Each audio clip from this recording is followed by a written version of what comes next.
Լուստ Սատանայի խայծը երկրորդ դասին։ Ես վերնագրել եմ այս դասը ինչպես սա պատահեց ինձ հետ։ Բացականչական եւ հարցական նշաններով։ Իմ գրքի 3-րդ գլխում խոսում ենք վիրավորված քրիստոնյաների երկու տեսակի մասին։ Ճիշտ է։ Բոլոր այդ մարդկանց կարելի է երկու խմբի բաժանել։ Առաջինը մարդիկ, որոնց հանդեպ իսկապես սխալ են վարվել, երկրորդը մարդիկ, որոնք կարծում են, թե իրենց հանդեպ սխալ են վարվել։ Լավ։ Ես չեմ խոսելու երկրորդ խմբի մասին, այսինքն երկրորդ խմբի մարդիկ նրանք են, որոնք ճիշտ տեղեկություն ունեն, բայց սխալ են հասկանում այն, կամ ոչ ճիշտ տեղեկություն ունեն եւ չպետք է վիրավորված լինեն, քանի որ իրենց հանդեպ սխալ չեն վարվել։ Այնուամենայնիվ, սկսած այս պահից ես խոսելու եմ այն մասին, թե ինչ անել, եթե ձեր հանդեպ իսկապես սխալ են վարվել։ Կարծում եմ առաջին անձնավորությունը Աստվածաշնչից, որին պետք է հիշատակել, Հովսեփն է, դուք համաձայն եք, շատ լավ։ Խոսենք Հովսեփի կյանքի մասին, լավ, նա Հակոբի 11-րդ որդին էր եւ Հակոբը Աբրահամի թոռն էր։ Նա 10 ավագ եղբայր ուներ։ Երբ մենք նոր ենք տեսնում Հովսեփին, նա լուր հասցնող էր։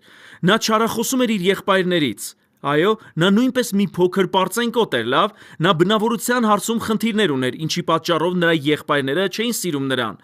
Ավելին, նրա հայրը նախապատվություն էր տալիս նրան։ Հայրեր, դա լավ չէ։ Այդպես մի վարվեք, լավ, եւ նրանք ատում էին նրան։ Մի գիշեր նա պառկեց քնելու եւ երազ տեսավ այն մասին, որ իր եղբայրները ծառայելու էին իրեն։ Նա արթնացավ եւ խանդավառությամբ պատմեց այդ երազը իր եղբայրներին, նրանք չկիսեցին նրա խանդավառությունը։ Նրանք ավելի ատեցին նրան։ Նա եւս մեկ երազ տեսավ եւ կրկին պատմեց նրանց, նրանք իսկապես բարկացան եւ ատեցին իրենց եղբորը, լավ։ Մի անգամ Հակոբը հոտերն արածեցնելու ուղարկեց իր 10 որդիներին եւ նրանք շատ հեռու գնացին։ Եվ մի օր Հակոբը ասաց Հովսեփին. «Գնա եւ տես, թե ինչպես են քո եղբայրները»։ Հովսեփը գնաց փնտրելու իր եղբայրներին։ Վերջապես նա գտավ նրանց եւ մինչ նա մոտենում էր, նրանք տեսան Հովսեփին իր գույնզգույն հանդերձով, որն ամենուր աչքի էր ընկնում, եւ ասացին. «Եկեք սպանենք նրան եւ տեսնենք, թե ինչպես նրա երազը կկատարվի։ Եկեք տեսնենք, նա կիշխի մեզ վրա, եթե սպանենք նրան»։ Նրանք բռնեցին Հովսեփին, պատռեցին նրա հանդերձը եւ խորը փոսի մեջ գցեցին նրան։ Եվ եթե ինչ-որ մեկը չգիտի, փոսը քարոզիչների մարզման վայրն է, լավ, նրանք արյուն լցրին այդ հանդերձի վրա եւ որոշեցին ասել իրենց հորը, որ նա մահացել է, եւ նրան թողեցին այնտեղ, որպեսզի մահանա։ Բայց մի փոքր անց նրանք իսմայելցիների քարավան տեսան, որը Եգիպտոս էր գնում ստրուկներ վաճառելու, եւ Հուդան 4-րդ որդին ասաց. «Եթե թողնենք, որ նա մահանա այդտեղ, շատ լավ, մենք կազատվենք նրանից, բայց եկեք վաճառենք նրան, նա ստրուկ կդառնա, եւ մահացածի պես կլինի, մենք փող կստանանք եւ այլևս չենք տեսնի նրան»։ Լավ միտք է, բոլոր եղբայրներն ասացին լավ միտք է։ Նրանք 20 արծաթով վաճառեցին նրան, այո, Հովսեփը Եգիպտոս տարվեց։ Դուք պետք է հասկանաք, մենք ամերիկացիներս չենք հասկանում, թե ինչպես նրանք վարվեցին իրենց եղբոր հետ։ Այլ բան է ստրուկ ծնվելը։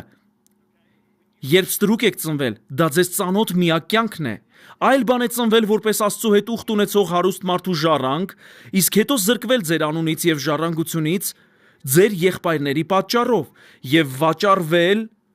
որպես ստրուկ, քանի որ եթե դուք ստրկության վաճառված օտարազգի էիք, դուք ստրուկ էիք մնալու մինչև ձեր կյանքի ավարտը։ Ձեր կինը ստրուկ էր լինելու, ձեր երեխաները ստրուկ էին լինելու։ Ես միսիոներական դաշտերում եմ եղել որոշ երկրներում եւ մեկ շաբաթ անց մտածել եմ, ես չէի կարողանա այստեղ ապրել։ Բայց նրանք երբեք չեն տեսել այն, ինչ մենք ունենք արևմուտքում։ Նրանք չգիտեն, թե մենք ինչ ունենք։ Նրանց համար կյանքն այդպիսին է։ Սա նման է Ամերիկայում ծնվելուն, եւ սա շատ անհաջող օրինակ է, եւ ուղարկվել մի երկիր, որտեղ դուք ոչինչ չունեք։ Նրանց արարքը Հովսեփի հանդեպ վատագույն հնարավոր արարքներ նրան սպանելուց բացի։ Այսպիսով Հովսեփը Եգիպտոս տարվեց։ Նրան վաճառեցին պետափրեսին, որը փարավոնի պաշտոնյաներից էր։ Հովսեփը 10 տարի ծառայեց նրան։ Դուք պետք է հասկանաք, որ նա միգուցե հույս ուներ, որ եղբայրները կխոստովանեին եւ նա օգնություն կստանար իր հորից, բայց տարիներ շարունակ փրկություն չկար։ Եվ նա մտածում էր. հայրս կարծում է, թե ես մահացած եմ, իսկ եղբայրներս վայելում են այն փողը, որով վաճառել են ինձ եւ իմ ամբողջ ժառանգությունը։ Այդ 10 տարին ծանր էր։ Մտածեք 10 տարվա մասին։ Ուզում եմ, որ հիշեք ձեզ 10 տարի առաջ։ Երկար ժամանակ է, այնպես չէ։ Նա 10 տարի ստրուկ էր պետափրեսի տանը, բայց նրա կյանքը բարելավվեց։ Աստված օրհնեց նրան, նա ստացավ պետափրեսի բարեհաճությունը, որն ի վերջո նշանակեց նրան իր տան բոլոր գործերի վրա, բայց շատ ավելի վատ բան տեղի ունեցավ։ Պետափրեսի կինը հավանում էր Հովսեփին, այդ կինն աչքադրեց նրան։ Նա փորձում էր հրապուրել նրան, ոչ թե պարբերաբար, այլ ամեն օր։ Նա գալիս էր Հովսեփի մոտ ասելով. «Պառկիր ինձ հետ, ամուսինս երբեք չի իմանա», եւ գիտեք ինչ էր նա անում։ Ինձ դուր է գալիս նրա երկյուղը տիրոջից, նա ասում էր ոչ, ես չեմ մեղանչի Աստծո դեմ, ես չեմ մեղանչի քո ամուսնու դեմ։ Մեկ օր նրանք մենակ էին տանը, նա բռնեց Հովսեփի հանդերձից եւ ասաց. «Պարկիր ինձ հետ, ամուսինս տանը չէ»։ Նա ասաց. «Ոչ, ես չեմ մեղանչի Աստծո դեմ եւ քո ամուսնու դեմ»։ Նա փախավ։ Նա արեց այն, ինչ Աստվածաշունչը պատվիրում է, նա փախավ սեռական անբարոյությունից, նրա հանդերձը պատրվեց։ Նա մերկ դուրս փախավ տնից, կինը իրեն արհամարված զգալով բղավեց բռնաբարություն։ Երբ պետափրեսը տուն եկավ, կինն ասաց, որ Հովսեփը փորձում էր բռնաբարել իրեն, եւ պետափրեսը նրան գցեց փարավոնի բանտը։ Դուք պետք է մի բան հասկանաք, ես քարոզել եմ Միացյալ Նահանգների եւ նույնիսկ Հարավային Աֆրիկայի բանտերում։ Մեր բանտերը քաղաքամերձ ակումբներ են փարավոնի բանտի համեմատ։ Մերձավոր արևելքի բանտերը սովորաբար հողի մեջ խորը փորված փոսեր էին, որոնցում մաքուր օդ չկար, խոնավ էր, ցուրտ էր, մութ էր եւ երբեմն առաստաղները։ Ես եղել եմ մերձավոր արևելյան բանտում, գրեթե այս բարձրության են։ Գրված է, որ նրա ոտքերը երկաթի մեջ դրեցին եւ չարչարեցին նրան կապանքների մեջ։ Դա նման չէր մեր քաղաքամերձակումներ հիշեցնող բանտերին, որոնցում կա հեռուստատեսություն եւ բասկետբոլի խաղադաշտեր։ Նա այդ վայրում էր։ Լավ։ Պատկերացնում եք, թե ինչ էր նա մտածում։ Նախ, նրա մտքերը պետափրեսի մասին։ Հավատս չի գալիս, ես ավելի հավատարիմ եի այդ մարդուն, քան նրա կինը, եւ նա այսպես հատուցեց ինձ։ Ահա թե ինչ ես ստացա։ Իսկ ինչ էր նա մտածում Աստծո մասին։ Աստված, ես ոչ մի սխալ չեմ գործել։ Ես պատմեցի այն երազը, որը դու տվեցիր ինձ, եւ ստրուկ դարձա։ Այժմ ես այստեղ եմ քեզ հնազանդվելու համար։ Ես 10 տարի շարունակ հավատարիմ էի իմ եգիպտացի տիրոջը, եւ ես սա եմ ստանում։ Բանտ։ Թվում է, որքան ավելի եմ քեզ հնազանդվում, այնքան իմ կյանքն ավելի է վատթարանում։ Միթե նրա կյանքը կարող էր ավելի վատթարանալ։ Նա բանտում էր, եւ նա եգիպտացի չէր։ Նա օտարերկրացի էր։ Եթե դուք եգիպտացի լինեիք, միգուցե դեռ ազատվելու հնարավորություն ունենայիք, բայց եթե դուք օտարերկրացի էիք, ստրուկ էիք եւ մեղադրված էիք պաշտոնյայի կնոջը բռնաբարելու մեջ, ձեզ թողնելու էին, որ փտեիք այնտեղ։ Այդ բանտերում միայն մի փոքր կերակուր էին տալիս ողջ մնալու համար։ Այնտեղ չկային հաճելի կերակուրներ։ Սնունդն այնտեղ օրը 2 կամ 3 անգամ չէր։ Այնտեղ հացն ու ջուրը բավական էին ողջ մնալու համար, քանի որ մահանալը շատ հեշտ էր։ Նրանք չէին ուզում, որ դուք մահանայիք։ Այսպիսով նա մտածելու շատ ժամանակ ուներ։ Լավ, դու հավատարիմ եւ ուխտ պահող Աստված ես։ Ես հնազանդվեցի քեզ եւ սա ստացա։ Սա է Տիրոջ օրհնությունը, որի մասին պատմում էր իմ պապը։ Դուք պետք է հասկանաք, նա կորցրեց իր ազատությունը, բայց նա ազատ էր մտածելու եւ դատողություններ անելու մեջ։ Նա հեշտորեն կարող էր բերդեր կառուցել իր ներսում,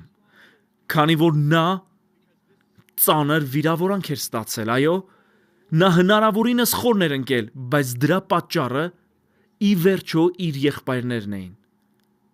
Նա այդ վիճակում էր միմիայն իր եղբայրների պատճառով։ Կարող եք պատկերացնել, թե ինչ էր նա մտածում, այսինքն իրականությունը հետևյալն էր։ Եթե նրա եղբայրներն այդպես չվարվեին, նա վայելելու էր այդ 10 տարին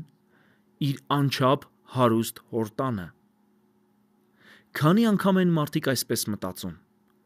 եթե իմ կինը չլիներ, ես շատ ավելի հաջողակ կլինեի, բայց նա մշտապես քննադատում է ինձ։ Եթե իմ հովիվը չլիներ, ես այսօր ծառայության մեջ կլինեի։ Եթե իմ աշխատակիցը չբամբասեր իմ մասին, ինձ չէին հեռացնի աշխատանքից։ Ուզում եմ, որ հասկանաք հետևյալը, ես մի ճշմարտություն կասեմ ձեզ, որն ուզում եմ, որ հիշեք, երբեք մի մոռացեք այն, ահա այս ճշմարտությունը, ոչ մի տղամարդ, կին, երեխա կամ դև երբեք չի կարող հեռացնել ձեզ Աստծո կամքից։ Ձեր ընթացքը ոչ ոքի ձեռքում չէ, Աստծուց բացի։ Եթե հասկանաք այս ճշմարտությունը, դուք ազատ մարդ կդառնաք։ Հովսեփի եղբայրները բառացիորեն ասացին, ահա նրանց խոսքերը։ Նրանք ասացին, հիմա եկեք սպանենք նրան եւ գուբերից մեկի մեջ գցենք եւ տեսնենք ինչ կլինեն նրա երազները։ Նրանք ուզում էին, որ նա երբեք առաջնորդ դառնալու հնարավորություն չունենար։ Հովսեփը բանտում նստած կարող էր մտածել. միայն իմ եղբայրների պատճառով է, որ ես այս վիճակում եմ, եւ կարող էր վրեժ ծրագրել իր եղբայրների դեմ։ Եթե դուրս գամ այստեղից, ես կսպանեմ նրանց։ Եթե ես երբևէ առաջնորդ դառնամ, եթե դա կատարվի, ես կսպանեմ նրանց։ Բայց գիտեք, եթե նա այդպես մտածեր, եւ այսօր եկեղեցուն շատերն են մտածում վրեժ լուծելու, հաշիվներ մաքրելու, հատուցելու մասին։ Եթե նա վրեժի մասին մտածեր, Աստված ստիպված կլիներ թողնել նրան փտելու այդ բանտում, այլապես նա կսպաներ Իսրայելի 12 ցեղերից 11-ին, ներողություն 10-ին ներառյալ Հուդային, որի ցեղից էին Հիսուսը և Դավիթ թագավորը։ Կարող եք կանգ առնել և մի պահ մտածել ինձ հետ։ Միթե կարծում եք, թե երբ նրա եղբայրներն այդպես վարվեցին, հայրը նայեց Հիսուսին և Սուրբ Հոգուն ու ասաց. «Ոչ»։ Ինչ ենք անելու։ Աստված իմ, մենք տվեցինք նրան այդ երազը, իսկ նրա եղբայրները այդպես վարվեցին։ Հիսուս, դու այլընտրանքային ծրագիր ունես։ Սա ծիծաղելի է, բայց քանի անգամ ենք մենք այսպես վարվում, երբ մեզ ինչ-որ բան է պատահում։ Մեզ թվում է, թե հայրն ասում է Հիսուսին. «Հիսուս, Սալին 34 տարեկան է և ամուսնացած չէ։ Նրա լավագույն ընկերուհին բամբասում էր նրա մասին և այն մարդը, որի հետ մենք ուզում էինք, որ նա ամուսնանար, չամուսնացավ նրա հետ։ Դու ունես այլ հարմար տղաներ Սալիի համար»։ Հիսուս, Ջիմին հեռացրին աշխատանքից։ Մի աշխատակից բամբասում էր նրա մասին։ Աստված իմ, դա մեր գլխավոր ծրագիրն էր նրա կյանքի համար։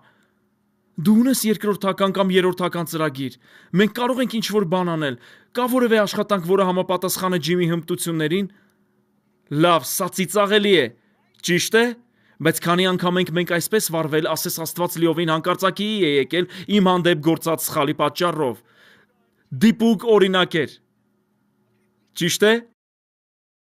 Մենք բացահայտեցինք դա։ Ըստ էության մենք ասում ենք Աստված չի վերահսկում իրավիճակը և իմ քայլերը Տիրոջով չեն հաստատվում։ Հասկանում եք, թե որքան ծիծաղելի է դա։ Նա այդ բանտում էր։ Չգիտենք, թե որքան ժամանակ, միգուցե 1 ամիս, միգուցե 2 շաբաթ։ Բայց Աստված բերեց իր մեծագույն փորձությունը Հովսեփի կյանքում, որը հետևյալն էր։ 2 բանտարկյալներ, մատրվակը և հացթուխը, ճիշտ է, նրանք փարավոնի գլխավոր մատրվակը և գլխավոր հացթուխն էին։ Նրանց նույն բանտը բերեցին, և նրանք եկան Հովսեփի մոտ ասելով. «Երկուսս էլ երազ ենք տեսել անցած գիշեր»։ Ո՞րն էր Հովսեփի մեծագույն փորձությունը։ Այն հետևյալն էր. նա կկարողանար ազդարարել Աստծո հավատարմությունն այդ մատրվակին և հացթուխին, թեև ինքը 10 տարի Աստծո հավատարմության ոչ մի նշույլ չէր տեսել իր կյանքում։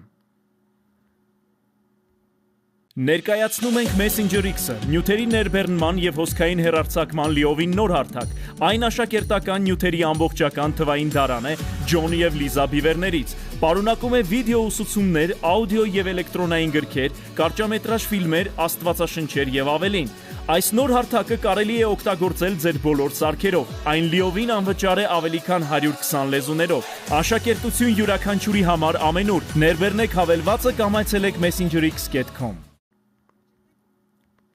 Այժմ ուզում եմ, որ մտածեք ինձ հետ։ Աստված երազ տվեց նրան։ Դու մեծ առաջնորդ ես լինելու։ Քո եղբայրները խոնարհվելու են քո առջև և ծառայելու են քեզ։ Նա անցավ փոսից դեպի ստրկություն և բանտ, որտեղ նրան թողել էին, որ փտի։ Որքան ավելի էր Հովսեփը հնազանդվում Աստծուն, այնքան ավելի էր ամեն ինչ վատթարանում։ Թվում էր Աստված հավատարիմ չէր նրան։ Կարող էր նա ազդարարել Աստծո հավատարմությունը այդ մատրվակին և հացթուխին։ Եթե Հովսեփը նման լիներ այսօրվա քրիստոնյաների մեծ մասին, գիտեք թե ինչ կասեր։ Դուք երազ եք տեսել, լավ, հանգիստ թողեք ինձ։ Մի անգամ ես էլ էի երազ տեսել։ Մի խոսեք ինձ հետ երազներից։ Եթե այդպես վարվեր, նա դառնացած կմահանար այդ բանտում։ Գիտեք թե որքան մարդիկ են դառնացած մահանում։ Իմ սիրտը ցավում է, նույնիսկ երբ ասում եմ սա։ Բայց Հովսեփն ասաց. Աստծո երկյուղը նրա կյանքում զարմանալի էր։ Նա ասաց այդ մատրվակին և հացթուխին. Աստված հավատարիմ է և մեկնեց նրանց երազները, ինչպես որ Սուրբ Հոգին տվեց իրեն։ 3 օր անց հացթուխի գլուխը կտրեցին, ճիշտ այնպես, ինչպես որ Հովսեփը ասաց, իսկ մատրվակը կրկին ստացավ իր դիրքը։ Եվ նա ասաց մատրվակին. երբ կրկին ստանաս քո դիրքը, խնդրում եմ, հիշիր ինձ։ Մատրվակը կրկին ստացավ իր դիրքը և մոռացավ Հովսեփին։ Եվ նա ևս 2 տարի բանտում մնաց։ Միթե դրանից ավելի վատ բան կարող էր լինել։ Դուք հասկանում եք, նա չուներ ծննդոց գիրքը և չէր կարող կարդալ այն։ Այո, դուք գիտեք այդ պատմության ավարտը, դուք կարդացել եք այն, իսկ նա չուներ այդ պատմությունը։ 2 տարի։ Կարող եք մի պահ մտածել, թե որքան երկար է 2 տարին։ Նա բանտում էր դրված երկաթի մեջ, չարչարված կապանքներով և գոյատևելու համար բավական հաց ու ջրով։ Սակայն 2 տարի անց փարավոնը երազ տեսավ։ Մատրվակն ասաց. ես մեղք եմ գործել։ Կար մի մարդ, որը ճշտորեն մեկնեց իմ և հացթուխի երազները։ Դուք գիտեք, թե ինչ կատարվեց։ Փարավոնը կանչեց նրան, նա մեկնեց փարավոնի երազը, նա ազատվեց բանտից եւ ոչ միայն ազատվեց, այլև դարձավ երկրորդ ղեկավարը ամբողջ Եգիպտոսում, որն աշխարհի ամենաազդեցիկ երկիրն էր։ Նա ասաց փարավոնին. առատության 7 տարի է լինելու, կուտակիր, իսկ հետո սովի 7 տարի է լինելու, ճիշտ է։ Սովի երկրորդ տարում, այսինքն եւս 9 տարի անց, նրա երազից 21 տարի էր անցել։ Սովի երկրորդ տարում նրա եղբայրները եկան։ Ինչ նա արեց։ Ախ դուք կվճարեք ամեն ինչի համար։ Ոչ, նա այդպես չվարվեց։ Նա օրհնեց նրանց։ Նա ետ տվեց նրանց փողը առանց նրանց տեղեկացնելու, եւ ահա թե ինչ ասաց իր եղբայրներին. Եվ հիմա մի վշտացեք եւ մի նեղվեք, որ ինձ ծախեցիք այստեղ, որովհետեւ Աստված ուղարկեց ինձ ձեր առջև կյանք պահելու համար։ Շարունակեք կարդալ, որ երկրի վրա ձեզ համար սերունդ պահի։ Նա խոսում էր նրանց օգտի մասին։ Ես այստեղ ուղարկվեցի ձեր օգտի համար, ես անցա ամբողջ այս տառապանքով ձեր օգտի համար եւ ձեզ ապրեցրի մեծ ազատությամբ։ Եվ արդ ոչ թե դուք ուղարկեցիք ինձ այստեղ, այլ Աստված։ Միգուցե մտածեք, Հովսեփ, դու խաբում ես քեզ։ Ամեն խոսք հաստատվում է երկու վկաների բերանից։ Ահա թե ինչ ասաց Սաղմոսերգուն։ Սաղմոսերգուն ասաց. ավելին, Աստված սով կանչեց երկրի վրա, նա կործանեց հացի բոլոր պաշարները, Աստված մարդ ուղարկեց նրանց առջևից Հովսեփին, որին ստրկության վաճառեցին։ Հովսեփն ասաց իր եղբայրներին. դուք չէ, որ այստեղ ուղարկեցիք ինձ, այլ Աստված։ Ուզում եմ, որ հիշեք այն պնդումը, որն ավելի վաղ արեցի. ոչ մի տղամարդ, կին, երեխա կամ դև երբեք չի կարող հեռացնել ձեզ Աստծո կամքից։ Ոչ ոք, բացի ձեզնից։ Եթե հիշում եք, Աստված ասաց Իսրայելի զավակներին. դուք խոստման երկիր եք մտնելու, այն լիովին ձերն է, ես այն ձեզ եմ տալիս։ Սա այն երկիրն է, որ ես ձեր հայրերին եմ խոստացել։ Բայց նրանք վիրավորվեցին Մովսեսից։ Այնինչ իրականում նրանք Աստծուց էին վիրավորվել։ Աստված ասաց, նրանք չափազանց վախենում են, որ ասեն, որ ինձնից են վիրավորվել, բայց իրականում այդպես է։ Այդ վիրավորանքի պատճառով նրանք կորցրին իրենց կոչումը։ Նրանք կորցրին խոստման երկիրը։ Ես ուզում եմ, որ դուք, եթե ստանաք այս հայտնությունը, ձեր կյանքը հավիտյան կփոխվի։ Ոչ մի տղամարդ, կին, երեխա կամ դև երբեք չի կարող հեռացնել ձեզ Աստծո կամքից։ Միակ անձը, որը կարող է հեռացնել ձեզ Աստծո կամքից, դուք եք, եթե վիրավորանք ընդունեք։ Դուք հասկանում եք, որ սա լուրջ ծուղակ է։ Դավիթն ասաց հետևյալը, նա ասաց. դու տեսար ինձ մինչև իմ ծնվելը, իմ կյանքի յուրաքանչյուր օր գրված էր քո գրքում, բոլորդ ասեք գիրք։ Դուք գիտեք, որ կա գիրք, որը գրվել է ձեր մասին մինչև ձեր ծնվելը եւ Աստված է գրել այն։ Յուրաքանչյուր պահը ծրագրված էր մինչև նույնիսկ 1 օր անցնելը։ Ուզում եմ ցույց տալ Սաղմոս 34-ը, ոչ 37-ը։ Կարդանք այն. Տերն ուղղորդում է բարեպաշտների քայլերը, նա հիանում է նրանց կյանքի յուրաքանչյուր մանրուքով։ Ուզում եմ մի հատված կարդալ անմիջապես գրքից։ Աստված գիտի, որ մենք ապրում ենք չար աշխարհում, որտեղ մարդիկ սխալներ են գործում եւ նույնիսկ մեղանչում են, ինչպես որ Հովսեփի եղբայրները մեղանչեցին նրա դեմ։ Աստված չէ, որ դրդում է նրանց չարությամբ վարվել մեզ հետ, բայց նա նախապես գիտի, թե ինչ նրանք կանեն, եւ նա օգտագործում է դա իր ծրագիրն իրագործելու համար։ Կարծում եմ, քանի դեռ ամեն ինչ չէր ավարտվել, Հովսեփի մտքով էլ չէր անցել, որ Աստված այդ կերպով պատրաստում էր իրեն իշխելու համար։ Մինչև այդ ամենով անցնելը Հովսեփը լուր հասցնող էր։ Սա առաջին բանն է, որ մենք իմանում ենք նրա մասին Սուրբ գրքից։ Նա չարախոսում էր իր եղբայրներից, երբ նրա եղբայրները որևէ սխալ էին գործում, նա պատմում էր այդ մասին։ Նա լուր հասցնող էր, նա մի փոքր պարծենկոտ էր։ Նա երաս տեսավ եւ ասաց. տղաներ, լսեք, ես ձեր առաջնորդն եմ լինելու, ամենից անմիտ բանը, որ կարելի ասել ավակ եղբայրներին։ Նա շատ իմաստություն չուներ, նա պատմեց իր երազն իր եղբայրներին, այնինչ նա պետք է գաղտնի պահեր այն, եւ մտորեր, ինչպես Մարիամը, երբ հրեշտակն այցելեց նրան։ Մաքրման ընթացք անցնելուց հետո նա անմիջապես չհայտնեց իրեն իր եղբայրներին։ Կարող եք պատկերացնել, եթե նա առաջվանը լիներ, նա կասեր. տղաներ, դա ես եմ, տեսնում եք իմ երազը կատարվեց։ Ո՞վ էր ճիշտ, տղաներ։ Լավ, դուք հասկացաք, նա այդպես չվարվեց, նա չհայտնեց իրեն։ Նա ուզում էր միայն օրհնել եւ օրհնել նրանց։ Ճիշտ է։ Նա խոնարհությամբ վարվեց իր եղբայրների հետ։ Նա չէր հիշեցնում նրանց, որ արդեն ինքն էր գլխավորը։ Նա ոչ մի անգամ չասաց ես եմ գլխավորը։ Նա ասաց, որ Աստված արել էր դա նրանց ընտանիքների համար, ամեն ինչ վերագրելով նրանց։ Վիրավորված մարդիկ ամեն ինչ իրենց են վերագրում։ որքան սխալ են վարվել ինձ հետ, որքան դաժան է կյանքը եղել իմ հանդեպ։ Ես նայում եմ իմ գեղեցիկ մորը, որն այստեղ է, նա 89 տարեկան է։ Իմ մայրն ամենադրական մարդկանցից է, որոնց ես երբևէ տեսել եմ։ Իմ մայրը երբեք չի տրտնջում։ Նա 89 տարեկան է եւ երեք նա ասաց ինձ. «Ես երկյուղած եմ այն պատճառով, թե որքան օրհնված կյանք է Աստված պարգևել ինձ»։ Ես ասացի զարմանալի չէ, քանի որ քո նպատակը միշտ եղել է տալը։ Դու երբեք թույլ չես տվել, որ սրտումդ վիրավորանք հայտնվի։ Մաքրման ընթացքները կարևոր են, քանի որ դրանք պատրաստում են մեզ։ Դրանք ճիշտ բնավորությամբ են օժտում մեզ։ Եվ շատ անգամներ մենք մաքրվում ենք վիրավորանքի միջոցով։ Ահա թե ինչ է ասում Պետրոսը, սա զարմանալի է։ Սրանում մեծապես ուրախացեք, լսեք այս խոսքերը, մեծապես ուրախացեք, թեև այժմ մի փոքր ժամանակով Աստծո տեսանկյունից։ Լավ, թույլ տվեք ապացուցել սա, ես գիտական միտք ունեմ։ Մեկ օրը Տիրոջ համար 1000 տարի է, ճիշտ է։ Այսինքն, 1 ժամը հավասար է 43.2 տարուն եւ 15 րոպեն 7 տարուն։ Մի փոքր։ Թեև այժմ մի փոքր ժամանակով, եթե հարկավոր է, եթե դուք մաքրման կարիք ունեք։ Հովսեփը մաքրման կարիք ուներ, այլապես եթե նա պահպաներ իր դեռահաս տարիների բնավորությունը, հենց որ իշխանության գարնը կկործաներ Իսրայելի 12 ցեղերից 10-ը։ Եթե հարկավոր է, դուք տրտմած եք։ Հաճելի բան չէ վիրավորանք կրելը։ Վշտացած եք։ Տարբեր փորձություններով, որպեսզի ձեր հավատքի փորձառությունը, որը շատ ավելի թանկարժեք է, քան կորչող ոսկին, թեև այն ձեր հավատքը կրակով է փորձվում կամ մաքրվում,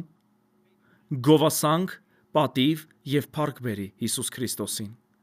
Հիշում եմ, որ մի շարք փորձություններով էի անցնում, որոնց պատճառը ես չէի։ Ես ոչինչ չէի արել այդ փորձություններն ինձ վրա բերելու համար, երբեք չեմ մոռանա։ 6 ամիս շարունակ այնպիսի ծանրություն էի զգում, որ երբեմն փակում էի իմ գրասենյակի դուռը, հենում էի գլուխս պատին եւ ասում. Աստված, ինչու եմ ես այսպիսի ցավ զգում իմ ներսում։ Ես ասում էի, ես ցավի մեջ եմ ապրում, ես ցավով արտանում եմ, ես ցավով աշխատանքի եմ գալիս, ես ցավով տուն եմ գնում, ես ցավի մեջ եմ ապրում։ Գիտեք թե ինչ Տերն ասաց, քանի որ դու մահանում ես։ Նա ասաց. մահվան մեջ միշտ ցավ կա։ Ես ասացի, ինչպես կհասկանամ, որ մահացել եմ։ Նա ասաց, դու այլևս ցավ չես զգա։ Նա ասաց, մահացածները ցավ չեն զգում։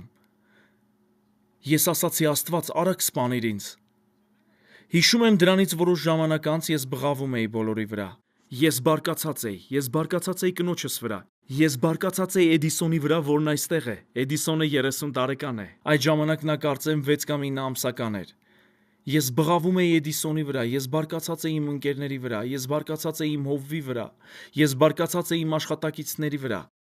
Մի անգամ, երբ իմ աղոթքի վայրն էի գնում, ես հարցրի, Աստված, որտեղից է ամբողջ այս բարկությունը։ Ես ասացի, անցյալում ես երբեք այսքան բարկացած չեմ եղել, ես միշտ կենսուրախ մարդ եմ եղել, եւ Տերն ասաց, նայիր քո մատի ոսկե մատանուն։ Ես նայեցի իմ ոսկե մատանուն, իմ ամուսնական մատանուն, այդ ժամանակ այն ոսկուց էր։ Լիզան նոր մատանի է նվիրել ինձ մեր 25-ամյակին, իսկ նախորդը դեղին ոսկուց էր։ Նա ասաց, այն մաքուր ոսկու տեսք ունի։ Ես ասացի, այո, այն մաքուր ոսկու տեսք ունի։ Նա ասաց, բայց այն մաքուր ոսկի չէ։ Ես ասացի, ոչ, այն 14 կարատանոց ոսկի է, այսինքն դրա 24 մասի 14-ը ոսկի է, իսկ 10-ը այլ մետաղներ, օրինակ պղինձ, ցինկ եւ նիկել։ Նա ասաց ինձ, իսկ եթե տաքացնես այն հնոցում 7000 աստիճանի հասցնելով, ինչ կկատարվի։ Ես ասացի, այն հեղուկ կդառնա։ Նա ասաց, եւ ինչ կկատարվի։ Ավելի թեթև ոչ ազնիվ մետաղները, այսինքն պղինձը, ցինկը, նիկելը կկպչեն ավելացվող ֆլյուսին եւ կբարձրանա մակերես։ Նա ասաց, դրանք Երևան, ճիշտ է։ Ես ասացի, այո, դրանք Երևան։ Նա ասաց, դրանք միշտ կային, պարզապես դու չէիր տեսնում։ Ես ասացի, այո։ Նա ասաց, դու հարցնում ես, որտեղից ամբողջ այս բարկությունը։ Նա ասաց, այն միշտ քեզանում է եղել։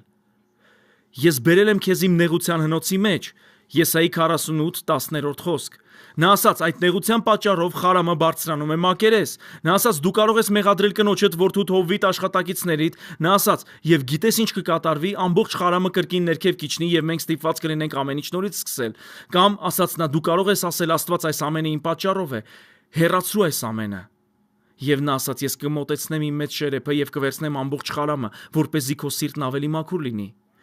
Եվ ես կկարողանամ ավելի բարձր մակարդակի իշխանություն վստահել քեզ, սա զարմանալի է։ Երբ ես 50 տարեկան էի, աղոթեցի հետևյալը. ես ասացի, Աստված, եթե ինձանում ինչ-որ անմաքուր բան կայրիր, հեռացրու եւ կտրիր այն, արա այն ինչ պետք է անել, Աստված իմ։ Ամբողջ կյանքիս ամենածանր ամառը այն ամառն էր, երբ ես 50 տարեկան դարձա։ Ես պատմեցի այդ մասին իմ հովիվ ընկերներից մեկին, նա ասաց, Ջոն, այդպես աղոթում են 24 տարեկանում, ինչու ես այդպես աղոթում։